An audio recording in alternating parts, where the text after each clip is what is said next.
बिस्मिल्लाहिर्रहमानिर्रहीम। अस्सलाम वालेकुम नाज़रीन, आप यूट्यूब चैनल देख रहे हैं। मैं इमरान खान हूँ। सबसे पहले आप इमरान खान साहब का कॉन्फिडेंस चेक करें कि ये वो शख्स है जो 500 से ज़्यादा दिन हो गए हैं अब तक जेल में। लगभग 1.5 साल इमरान खान साहब को होने वाला है और उन्हें जेल में डाला हुआ है। लेकिन आप उनका एतमाद चेक करें, आपको इस खबर से अंदाज़ा हो जाएगा। मुख्तलिफ जगहों पर यह खबर छपी है, मैं आपको एक्सप्रेस न्यूज़ से ये खबर बता रहा हूँ। इमरान खान साहब कहते हैं जी कि कौमी असम्बली की पब्लिक अकाउंट कमेटी के चेयरमैन की नामजदगी के मामले पर उन्होंने अपने दिए गए नाम के ऊपर फुल स्टॉप लगाते हुए ओहदे के लिए शेख वकास अकरम का नाम बरकरार रख दिया और कहा है इस हवाले से फैसला मैं करूंगा, कोई हुकूमती ओहदेदार नहीं करेगा। पाकिस्तान तहरीक इंसाफ में बहुत सारे लोगों की ख्वाहिश है कि वो पब्लिक अकाउंट्स कमेटी के चेयरमैन बन जाए, क्योंकि पब्लिक अकाउंट्स कमेटी का जो चेयरमैन होता है उसके पास बहुत सारे मामलात होते हैं पैसे कमाने के लिए। मैं सच्ची बात आपसे करूंगा, जो आदमी सीट के ऊपर बैठ जाता है सारा रिकॉर्ड उसके पास आना शुरू हो जाता है। जितने घपले होते हैं वो उसके सामने आ जाते हैं और यहाँ पे आप घपले के ऊपर अगर आंखें बंद कर लें तो आपको पैसे मिल जाते हैं। तो तहरीक इंसाफ में बहुत सारे लोग मरे जा रहे हैं और एक दो लोगों ने तो माजी में मेरे सामने ये बात हुई कि एक दो लोग तो इसके लिए बाकायदा लॉबिंग कर रहे थे कि पब्लिक अकाउंट्स कमेटी का चेयरमैन मुझे बनाया जाए। बल्कि हुकूमत के लोगों से कुछ लोगों ने मुलाकातें भी की और उनको ये कहा कि जनाब आप हमें ये बना दें, हम आपका ख्याल रखेंगे, आप हमारा ख्याल रख लें। ये सौदेबाजी वो करने की कोशिश की गई, लेकिन इमरान खान साहब जेल में बैठे भी बाखबर हैं। लेकिन उनका एतमाद चेक करें, उन्होंने कहा जी चेयरमैन पीएसी कौन होगा फैसला मैं करूंगा, यहां जेल में बैठ के कोई हुकूमती ओहदेदार फैसला नहीं करेगा। और इमरान खान साहब ने इस पर रद्द-ए-अमल दिया और नामजदगी के मामले पे इमरान खान ने कहा जी कि मेरी तरफ से, यानी उन्होंने पीटीआई की क़यादत की सरजनिश की है कि ये क्या तुम मेरे पास ऑप्शन लेकर आ जाते हो कि इसको बना दें इसको बना दें। तो हुआ ये है कि हुकूमत चाहती है कि उनकी मर्जी का आदमी आए और पीटीआई के अंदर कई बंदे ये चाहते हैं कि ये अहम तरीन ओहदा उनमें से किसी को मिल जाए ताकि निज़ाम के ऊपर एक ग्रिप हो जाए, यानी वो जिसको मर्जी खींच सकें, जिससे मर्जी जो मर्जी कर सकें। तो उसमें फिर बहुत सारा जो है वो माल बनता है, ये माल पानी वाला होता है चेयरमैन पीएसी। तो इस पर इमरान खान साहब ने नाम दिया हुआ था शेख वकास अकरम का। अब इमरान खान साहब ने कहा कि शहबाज शरीफ या दीगर हुकूमती ओहदेदार नहीं फैसला करेंगे, मैं करूंगा फैसला कि कौन बनेगा पीएसी का चेयरमैन। मेरी तरफ से चेयरमैन पीएसी के लिए पहला, दूसरा, तीसरा और चौथा नाम भी शेख वकास अकरम ही होगा। यह है जी इमरान खान। इमरान खान ने पीएसी चेयरमैनशिप ना मिलने पर कायमा कमेटियों की चेयरमैनशिप से भी इस्तीफा देने का इंदिया भी दिया है और चेयरमैन पीएसी के लिए तारक फजल चौधरी की जानिब से दोबारा 2 बार खत लिखा गया था। पीटीआई ने पहले जवाबी खत में शेख वकास अकरम का नाम दिया था, दूसरे खत में मुस्लिम लीग नून के चीफ वहीब की जानिब से 4 नामों का पैनल मांगा गया था कि जनाब आप 4 नाम दे दें। तो इमरान खान ने कहा चारों पे शेख वकास अकरम का नाम लिखकर भेज दो और मेरी ये राय है और मेरा ये फैसला है कि शेख वकास अकरम चेयरमैन पीएसी होगा। यह है जी इमरान खान। कॉन्फिडेंस आप चेक करें जेल में बैठे हुए आदमी का। लोग टूट जाते हैं दूसरे दिन और इमरान खान ने सख्त तरीन जेल बर्दाश्त की है, डट के खड़ा। वैसे हैरत होती है कभी कभी। इमरान खान ने डील की पेशकश मुस्तरद कर दी, ये अब आलमी मीडिया के अंदर छप रहा है। जो एक अरब मीडिया है, अरब न्यूज़ की रिपोर्ट है और उन्होंने अपने जराए से कंफर्म करते हुए यह बताया कि साबिक वज़ीर-ए-आज़म पाकिस्तान और पाकिस्तान तहरीक इंसाफ के बानी चेयरमैन इमरान खान साहब ने नजरबंदी की डील मुस्तरद करते हुए मुल्क में सियासी तब्दीली के मुतालबे पर जोर दिया है। अरब न्यूज़ की रिपोर्ट के मुताबिक अडियाला जेल में कैद इमरान खान ने जेल से निकालकर घर में नजरबंद रखने की डील मुस्तरद कर दी है। ये तो इमरान खान की बीवी ने नहीं माना था, आपको याद नहीं है? बुशरा बीबी को बंद किया था नजरबंद बनी गाला में, एक घर के एक हिस्से के अंदर एक कमरे में बंद कर दिया था उनको। तो उन्होंने हाई कोर्ट से रुजू करके अदालत को कह कहकर वो जेल गई थी कि भाई बंद ही करना तो जेल में बंद करो। इधर तो खातून नहीं मानी, इमरान खान की बीवी नहीं मानी, तो इमरान खान किधर मानेगा? और इमरान खान की वजह से तो बाकी सबको हौसला मिलता है। वैसे बुशरा बीबी ने भी कमाल किया, यानी आप वो सियासत में तो वो है नहीं, लेकिन अगर एक खातून के तौर पे आप ये देखें तो बाद औक़ात हैरत होती है कि एक ऐसी खातून जिसका सियासत से कोई ताल्लुक नहीं था, उन्होंने अपने शौहर के साथ कितने ज़बरदस्त तरीके से खड़े होकर दिखाया। हालांकि कोई बहुत लंबी रफाकत भी नहीं है इनकी, चंद साल पहले शादी हुई। बहरहाल इमरान खान साहब ने अरब न्यूज़ की रिपोर्ट के मुताबिक समाजी राब्ते की वेबसाइट पर एक पोस्ट में दावा किया कि हुकूमत के साथ मुज़ाकरात और उनकी जमात को सियासी मौक़े फराहम करने के लिए इन्हें डील की पेशकश की गई थी, जिसके तहत वो मुझे बनी गाला में रिहाइशगाह में नजरबंद करना चाहते थे। इमरान खान ने डील कबूल करने की बजाय जेल में रहने को तरजीह दिया और इसरार किया कि पीटीआई के तमाम कैदियों को पहले रिहा किया जाए। इमरान खान ने अपने बयान में बैरून मुल्क मुकीम पाकिस्तानियों से मुतालबा किया कि तरसीलात ज़र का बाइकआउट करें और उससे हकीकी आज़ादी और मुल्क में जमहूरियत की बहाली के लिए अहम करार दिया। इमरान खान ने कहा कि तरसीलात ज़र का बाइकआउट इस वक्त तक किया जाए जब तक हुकूमत इनके मुतालबात पूरे करने के लिए मानी खेज इकदाम नहीं करती। देखिए, इस दफ़ा जो हुकूमत के पास एक्स्ट्रा पैसा आया जिसकी बुनियाद के ऊपर कुछ हमारे ज़र मुबादला के ज़खायर में इजाफा हुआ है, वो एक्स्ट्रा पैसा ओवरसीज़ पाकिस्तानियों की जानिब से भेजी गई रेमिटेंसेज हैं। क्योंकि पाकिस्तान के अंदर जो है वो एकदम ज़मीनों की कीमत नीचे गई है। जब हालात बुरे होते हैं तो ज़मीनों की कीमतें नीचे जाती हैं। जब अमेरिका में 9/11 हुआ था तो बहुत पैसा निकल कर पाकिस्तान आया था। तो इसी तरह जब पाकिस्तान के अंदर अब ज़मीनों की कीमतें और चीज़ों की कीमतें नीचे गई हैं, बहुत सारे लोग अपनी बेचारे फैक्ट्रियां बेच रहे हैं, अपनी जायदादें बेच रहे हैं, मुल्क से जाना चाहते हैं। वहीं जिन ओवरसीज़ पाकिस्तानियों के पास एक्स्ट्रा पैसा है, उन्होंने पैसा पाकिस्तान भेजकर यहाँ पे वो चीज़ें खरीदी हैं, क्योंकि पाकिस्तान के हालात हमेशा तो बुरे रहने नहीं है। तो इस वजह से कुछ ओवरसीज़ पाकिस्तानियों की जो एक्स्ट्रा अमाउंट पाकिस्तान इस साल आई, उसका बड़ा फ़ायदा हुआ। लेकिन इमरान खान साहब ने अब चला दी है मुहिम और ओवरसीज़ पाकिस्तानी इमरान खान की बात मानते हैं। अगर 10% से 15% का भी फर्क पड़ा ना, तो ये हुकूमत को दोबारा IMF के सामने जाकर घुटने टेकने पड़ जाएंगे। वो तो वैसे भी टेकने पड़ेंगे क्योंकि ये ऑलरेडी डेफिसिट में जा रहे हैं। यानी जो इन्होंने अपने टारगेट पूरे करने थे, हुकूमत अपने टारगेट पूरे करने में नाकाम है। और अब रेमिटेंसेस जिसकी बुनियाद के ऊपर ये हुकूमत कहीं पे खड़ी थी, वो भी मुतासिर होने के खदशात बहुत ज्यादा बढ़ गए हैं। इमरान खान ने 9 मई से जुड़े वाकयात पर पीटीआई के कारकुनों के फौजी अदालतों में ट्रायल पर तनकीद की और इससे शफाफियत और शहरी हकूक के खिलाफ वर्जी करार देते हुए उसकी इमरान खान साहब ने मजम्मत भी की। उन्होंने कहा खुली अदालत में ट्रायल किए जाएं और यह आईने पाकिस्तान का तकाजा भी है। अब आ जाए नाजरीन, जो रद्द-ए-अमल एक आया ना DGISPR की प्रेस कॉन्फ्रेंस के बाद, और जो एक रियासती पॉलिसी चल रही है उसके खिलाफ पाकिस्तान तहरीक इंसाफ का, यह बहुत इंपॉर्टेंट है। एक तो देखें, ये पाकिस्तान के अंदर सेट पैटर्न है कि आप किसी बड़े इदारे के ऊपर, चाहे वो गलत बात करें या ठीक बात करें, फैक्चुअली ठीक हो या फैक्चुअली गलत हो, आप तनकीद नहीं कर सकते। आप तनकीद करेंगे तो वो मुकद्दस गाय, आपको निशान इबरत बना दिया जाएगा। फर्ज करें कोई बड़ा आदमी है, आप बहुत बड़े आदमी की बात कर लें, पाकिस्तान के आर्मी चीफ की बात कर लें, किसी और बड़े ओहदेदार की बात कर लें, DGISPR की प्रेस कॉन्फ्रेंस की बात कर लें। सियासतदान तो बेचारे छानबूरा होते हैं, वो तो आते जाते रहते हैं। वो तो बूट पॉलिश की बात है, कभी इसके हाथ में कभी उसके हाथ में। तो यहां पे अगर वो कोई ऐसी बात कर दें जो फैक्चुअल नहीं है और आप उसकी निशानदेही करें पाकिस्तान में, तो आपके लिए बड़ी प्रॉब्लम हो जाती है। तो यहां अब बहुत सख्त रद्द-ए-अमल आया कल से लेकर अब तक, क्योंकि फैक्चुअली जो है वो DGISPR की प्रेस कॉन्फ्रेंस में बहुत सारी गलतियां थी। वहां पे ऐसे फैक्ट्स थे जो मौजूद थे ग्राउंड के ऊपर, लेकिन उन्हें लगा कि शायद मैं ये कह दूंगा तो कोई चैलेंज नहीं करेगा। लेकिन नौजवानों ने कल से लेकर अब तक पूरी प्रेस कॉन्फ्रेंस का जो है वो पोस्टमार्टम किया। वो कैसे किया मैंने आपको बताया भी है। अब शेख वकास अकरम साहब ने उसके ऊपर एक वजह बताई है। ये जनाब सेक्रेटरी इत्तलाआत है पाकिस्तान तहरीक इंसाफ के।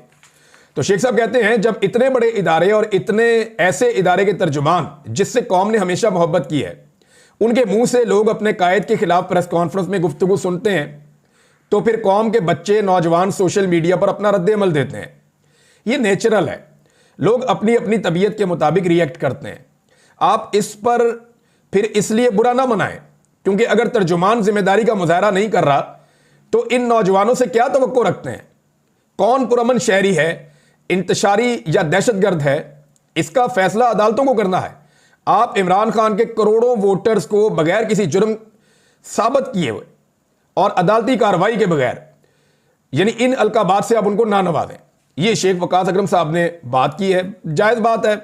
जब एक इदारा कहता है हमारा सियासत से ताल्लुक ही नहीं है, तो सियासत पे फिर उन्हें कमेंट्री भी नहीं करनी चाहिए और एक पॉलिटिकल पार्टी के बारे में अपनी ऐसी राय पेश नहीं करनी चाहिए जो कुछ और पॉलिटिकल पार्टीज ऑलरेडी बना चुकी है।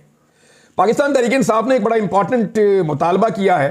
ये मुतालबा मैं यहां पे आपके सामने रख देता हूं, ये इंपॉर्टेंट है, लेकिन 2-3 बड़ी अहम खबरें हैं जो मैं आपको भी वीलॉग के अगले हिस्से में देने वाला हूं।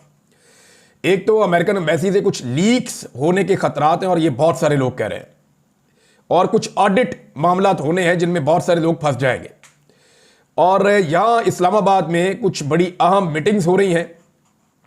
उन मीटिंग्स के नतीजे में कुछ चीज़ों पे डिस्कशन हो रही है कि अमेरिका को अब आने वाली एडमिनिस्ट्रेशन को क्या हम दे सकते हैं जिससे वो हमारे साथ खड़े हो जाए।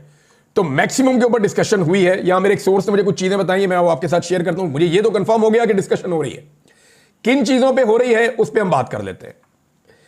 तो नंबर एक ये है कि पाकिस्तान तहरीक इंसाफ ने रियासत की पॉलिसियों का असर नौ जायजा लेने का मुतालबा किया कि दोबारा देख लें आपकी ये क्या पॉलिसियां रियासत की। इख्तलाफ राय को रियासत मुखालिफ करार देने का रुझान उन्होंने कहा गलत है। इस तरह के इकदामात तनाज़ात और लाकानूनियत को हवा देते हैं। और उन्होंने कहा जी पाक फौज के तर्जुमान की जो प्रेस कॉन्फ्रेंस है उस पर रद्दमल देते हुए पार्टी की आदत ने उसे रवायती और गैर तब्दील शुदा मौक़िफ़ करार देते हुए इज़हार राय की आज़ादी और आईनी इंसाफ की ज़रूरत पर जोर दिया। पीटीआई के मरकजी सेक्रेटरी इत्तलात शेख वक़ाद अकरम ने एक तफसीली प्रेस रिलीज में अदालती मामलात में फौजी अदालतों के इस्तेमाल को तनकीद का निशाना बनाते हुए आईनी निज़ाम पर मुज़िर असरात के बारे में खबरदार किया। उन्होंने इस बात पर जोर दिया कि इंसाफ को शफाफ और आज़ादाना तौर पर चलाया जाना चाहिए, जो पहले तयशुदा तसव्वुरात या बैरूनी दबाव से आज़ाद होना चाहिए, जबकि दुनिया फौजी अदालतों के फैसलों के बजाय आज़ाद आईनी अदालतों के फैसलों को तस्लीम करती है।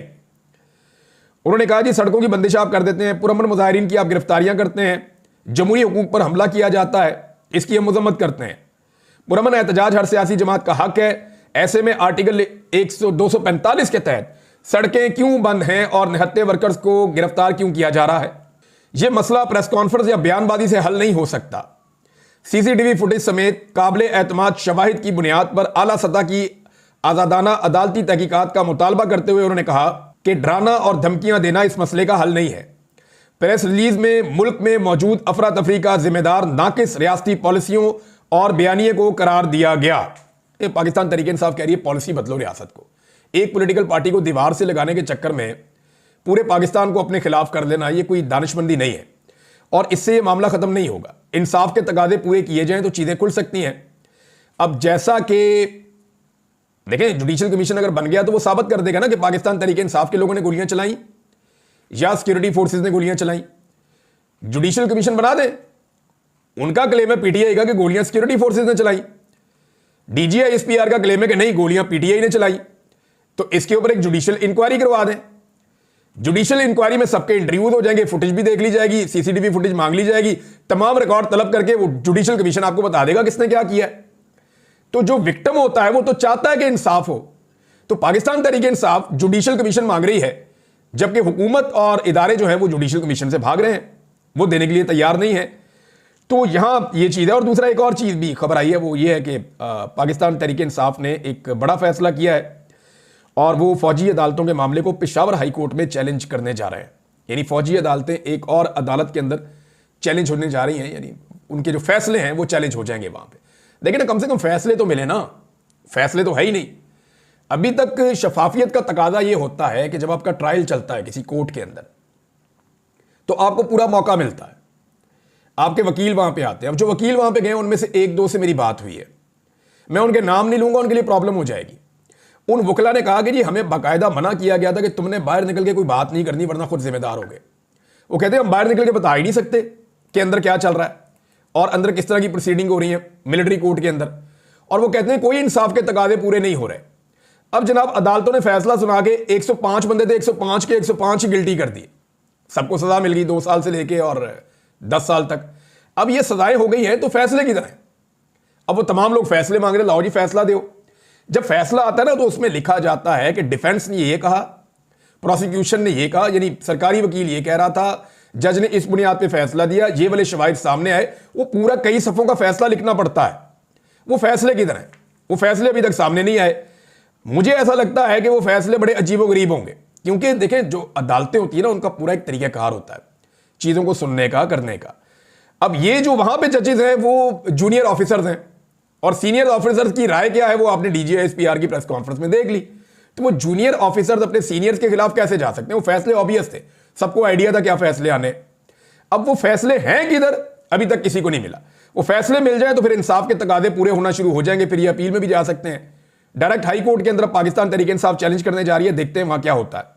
और खैबर पख्तूनख्वा हुकूमत अगर पेशावर हाई कोर्ट में चैलेंज करने जा रही है तो ये सारे फैसले कलदम भी हो सकते हैं और ये किसी एक बड़े गेम का हिस्सा भी हो सकता है। अभी मैं इस पर कुछ नहीं कहना चाहता, लेकिन 2 और चीजें हैं जो होने जा रही हैं। नंबर 1, कुछ हुकूमती सहाफ़ी जो हैं उनको मुसीबत पड़ी हुई है, कुछ हुकूमती लोग जो हैं उनको खलबली मची हुई है और कुछ रिजीम चेंज ऑपरेशन के जो सहूलतकार हैं उनके लिए बड़ी मुसीबत बनी हुई है, क्योंकि अमेरिका से दबाव लगातार बढ़ता जा रहा है और अमेरिकन का पाकिस्तान के बारे में जो बढ़ता हुआ नॉलेज है वो बहुत हैरान कुन है। यानी यहां पे कोई उर्दू में पंजाबी में ट्वीट करता है, कोई शेर लिख के डालता है, उनको वहां तर्जुमा पता चल जाता है।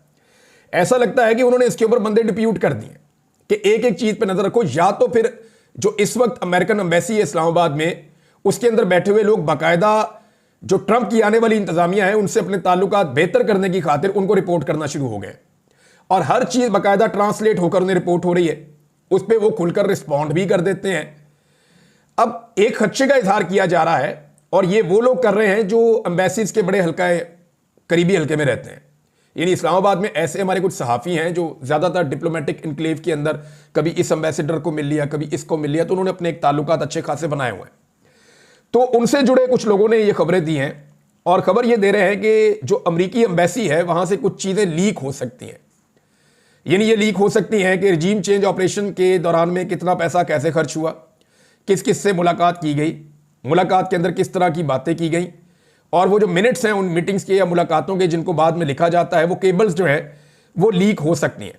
और उनके लीक होने से ये पता चल सकता है कि पाकिस्तान में जो रिजीम चेंज ऑपरेशन हुआ उसमें किसका क्या किरदार था। फर्ज करें उस वक्त जो अमरीकी सफ़ीर है उनकी जो मुलाकातें एस्टेब्लिशमेंट के लोगों से हुई या जिन सहाफ़ियों से हुई या जिन सियासतदानों से हुई उनके अंदर किस किस्म की डिस्कशन हुई, अगर ये चीज़ें रिवील हो जाती हैं, बाहर आ जाती हैं, तो इसमें बड़ा प्रॉब्लम आ जाएगा। इनसे अगर पर्दा उठ जाता है तो रिजीम चेंज ऑपरेशन का पूरा जो स्ट्रक्चर है वो आपके सामने आकर खड़ा हो जाएगा। और इस डर से अब कुछ लोग खुलकर कहना शुरू हो गए, हम तो इसके खिलाफ थे, हम तो करने नहीं चाहते थे रिजीम चेंज, ये तो हमसे जबरदस्ती करवाया गया, ताकि कल को बजाय इसके कि हम इसके बेनिफिशियरी गर्दाने जाएं, हम कह देंगे जी हम तो विक्टिम है। और ये सारा कुछ पड़ जाएगा उन लोगों के खाते में जिन लोगों ने जा जाकर मुलाकातें की थी। अब वो लोग इस खदशे का इजहार करें, दूसरा कुछ ऑडिट भी वो करवाएंगे। ये तो मेरे पास एक और सोर्स से भी खबर आई है अमेरिका से, वो ये कह रहे हैं कि अमेरिकन एक ऑडिट करवाना चाहते हैं जो आने वाली हुकूमत है कि पाकिस्तान में किस किस को कितना पैसा दिया गया, वो पूरा का पूरा छापो और लिखो कि किस ग्रुप ने कितना पैसा लिया, किस एनजीओ ने कितना पैसा लिया, और वो जो कुछ उन्होंने लिया उसको कहां खर्च किया उसके ऊपर ऑडिट किया जाए और ये सारी रिपोर्टें मंगवाई जाए। माजी में होता यह था कि जिसके अमेरिका में अच्छे ताल्लुकात है, अमेरिका ने पाकिस्तान को इमदाद का ऐलान किया तो डायरेक्ट इमदाद हुकूमत को देने के बजाय वो एनजीओ के जरिए भी खर्च करते थे, इदारों के जरिए भी खर्च करते थे, तो वो इमदाद उनके पास जाती थी, पूछने वाला ही कोई नहीं था। यानी लाखों करोड़ों डॉलर वो उसके अंदर खा गए, मिलियंस ऑफ डॉलर्स। तो अब उसके ऊपर एक ऑडिट होगा तो आपको बहुत सारे पर्दानशीनों का पता चलेगा कि ये भी पैसे ले गया, ये भी पैसे ले गया, ये भी पैसे ले गई। मरियम नवाज ने कुछ पैसा, यानी इसके ऊपर तो बाकायदा वो एक ट्वीट भी हमारे सामने आया हुआ है, ये सैयद कामरान ने ट्वीट किया है और रिचर्ड ग्रेनल को इसके अंदर उन्होंने जो है वो मेंशन किया है। उन्होंने कहा जी हम पाकिस्तानी आपसे डिमांड करते हैं कि इन्वेस्टिगेट करेंगे 70 मिलियन अमरीकी डॉलर्स जो हैं, 70 मिलियन अमरीकी डॉलर्स, ये बहुत ठीक ठाक अमाउंट होती है, 7 करोड़ अमरीकी डॉलर अरबों रुपए बनते हैं। ये टैक्स पेयर का पैसा था अमेरिकन का, और मिशेल ओबामा ने ये पैसा मरियम नवाज के लिए अनाउंस किया था बच्चों के स्कूलों के लिए। अच्छा, इसमें से वो क्लेम ये करते हैं सैयद कामरान साहब कि एक पैनी भी खर्च नहीं की गई। अच्छा, एक दो प्रोग्राम मरियम नवाज ने किए थे छोटे छोटे स्कूलों के अंदर उस दौर में, जब मरियम नवाज के वालिद वज़ीर आज़म थे, ये गई थी जाके मिशेल ओबामा से इन्होंने मुलाकात की थी, 70 मिलियन अमेरिकन डॉलर्स की इमदाद आई थी। वो पैसा कहाँ गया उसके बारे में अभी तक कुछ आइडिया नहीं है। मरियम नवाज को बहुत बड़ी चीज़ों का सरबराह भी बनाया गया था, ओहदे भी दिए थे नवाज शरीफ साहब ने, बाद में तनकीद हुई तो हटा दिया गया। अब नाजरीन, इस्लामाबाद के अंदर एक बड़ी अहम बैठक जारी है, उसके अंदर कुछ बंदे अमेरिका से पहुंचे हैं, कुछ बंदे पाकिस्तान से बैठे हैं, और तमाम स्टेक होल्डर्स बंद कमरा करके सर जोड़ के बैठे हैं और कुछ चीज़ों के ऊपर डिस्कशन हो रही है। मुझे सिर्फ इतनी इंफॉर्मेशन मिली, और इसके साथ जो इजाफी इंफॉर्मेशन है वो ये है कि कोशिश ये की जा रही है कि अमेरिका को कुछ ऐसी चीज़ें ऑफर कर दी जाए जिसके नतीजे में अमेरिका इमरान खान के मामले के ऊपर अपना हाथ खींच ले और कम से कम इस मामले को छोड़ दे और इंसानी हुकूक की खिलाफ वर्जियों के ऊपर पाकिस्तान के ऊपर सख्ती ना करे। अब जो ऑप्शन हो सकती हैं वो क्या हो सकती हैं? देखिए, अमेरिका को पाकिस्तान से 5-6 चीज़ों का ही प्रॉब्लम रहता है ना, वो 5-6 चीज़ें पाकिस्तान से चाहता है, जो पाकिस्तान कभी करता है कभी नहीं करता। डिक्टेटर होते हैं तो फौरन कर देता है, सियासतदान होते हैं तो उनको ज़रा फिक्र रहती है कि लोग क्या सोचेंगे, तो वो नहीं करते। लेकिन जो चीज़ें ऑफर की जा सकती हैं वो क्या है, under discussion. Number 1, America Pakistan पर मजीद पाबंदियां लगा सकता है। दिफाई नुक्ता नज़र से आपको महदूद किया जा सकता है ताकि आप दूर तक हिट ना कर सकें। इसमें इंडिया का भी फायदा हो जाएगा, इसमें इसराइल का भी फायदा हो जाएगा और अमेरिका का भी फायदा हो जाएगा कि समुद्र में जहां जहां वो मौजूद है पाकिस्तान की एक्सेस से वो बाहर चले जाएंगे। अब इसमें जो है वो मौजूदा हुकूमत ने कोई रद्द-ए-अमल नहीं दिया पाबंदियों पे। हुकूमत की आपने देखा, शहबाज शरीफ हो, इसहाक डार, सारे चुप हैं, बोल नहीं रहे, ना नवाज शरीफ। तो क्या ये आइंदा भी ऐसे ही चुप रहेंगे अगर अमेरिका ऐसा करता जाए? तो एक ये ऑप्शन है। दूसरा, इसराइल के मामले पर क्या डोनाल्ड ट्रंप की इंतजामिया को यकीन दहानी करवाई जा सकती है? यानी ऐसे बहुत सारे इकदाम पाकिस्तान में उठाए गए हैं जिससे इसराइल बहुत खुश होगा। यानी फलस्तीन का आप झंडा उठाएं, आपको मार पड़ती है, गिरफ्तार कर लेते हैं। आप एहतजाज करें इसराइल के खिलाफ तो आपको मार पड़ती है, आपको गिरफ्तार कर लिया जाता है, और ये बार बार होता रहा है। तो ये एक नई चीज हमने पाकिस्तान में पहली मरतबा देखी और इसको भी बतौर हथियार इस्तेमाल किया जा सकता है। अफगानिस्तान में अमरीकी मफादात के लिए एक कलील मुद्दती एक कशीदगी शुरू हो सकती है जिसका आगाज कर दिया गया है। यानी पाकिस्तान में दहशतगर्दी बड़े लंबे अरसे से हो रही है। पाकिस्तान बार बार कहता रहा अफगानिस्तान से आ रहे हैं, लेकिन एरियल स्ट्राइक्स हमने अब की हैं और यह साबित हो चुका है गुज़िश्ता 24 घंटों के अंदर कि जनरल बाजवा और जनरल नदीम अंजुम साहब, इनकी और मिलिट्री एस्टेब्लिशमेंट की ये पॉलिसी थी कि तालिबान को वापस लेकर आना है। पीटीआई इसकी मुखालिफ थी, लेकिन ये तालिबान को पीडीएम की हुकूमत के साथ मिलकर वापस लेकर आए मुसल्लह लोगों को, और उसके बाद पाकिस्तान में दहशतगर्दी का वो सैलाब आया जो अभी तक जारी है। लेकिन अफगानिस्तान में अटैक करके क्या पाकिस्तान ये पैगाम देना चाहता है कि, और इस तरह के कुछ बयानात जो हैं वो हुकूमत के जो करीबी लोग हैं उनकी तरफ से आ भी रहे हैं कि जो अमरीकी मफादात हैं खित्ते में उनको फिर पाकिस्तान पूरा करेगा। तो जैसे अमेरिका पाकिस्तान में करता था ड्रोन अटैक, एरियल स्ट्राइक, ऐसे ही पाकिस्तान अफगानिस्तान में कर सकता है। ईरान के हवाले से अमरीकी मफादात के साथ पाकिस्तान जा सकता है। यहां पे एक फायदा यह दिया जा सकता है, भारत से ताल्लुकात नॉर्मल करना। कश्मीर पहले ही आपके एजेंडे के ऊपर नहीं है। भारत के कहने पर हम तो ट्रॉफी लेकर नहीं गए गिलगित बल्तिस्तान में या आजाद कश्मीर में, तो ये क्यों हुआ? ये भी एक बड़ा सवाल है। रूस और चीन के साथ ताल्लुकात अमरीकी रजामंदी से मशरूत कर देना या उसके साथ मुंसलिक कर देना, ये वो चीजें हैं जिनको अंडर डिस्कशन लाया जा सकता है, जो इस्लामाबाद के अंदर डिस्कशन चल रही है। क्योंकि अगर ये सारी चीजें आप देते हैं ट्रंप को, तो मे बी वो सोचे कि ये अमेरिका के और उसके इत्तेहादियों के बड़े मफादात हैं, तो शायद वो चंद कदम पीछे हटने का सोचे। लेकिन अभी तक तो सिचुएशन ऐसी नहीं है। अभी तक तो जो ट्रंप ने कहा या उसकी टीम ने कहा वो उसके ऊपर डट के खड़े हैं, और ये चीजें जो हैं ये अमेरिका के एजेंडे पे आज से तो नहीं है, बड़े लंबे अरसे से है, और ये एजेंडा चलता भी रहेगा। अब तक के लिए इतनी, अपना ख्याल रखिएगा, अपने चैनल का भी। अल्लाह हाफ़िज़।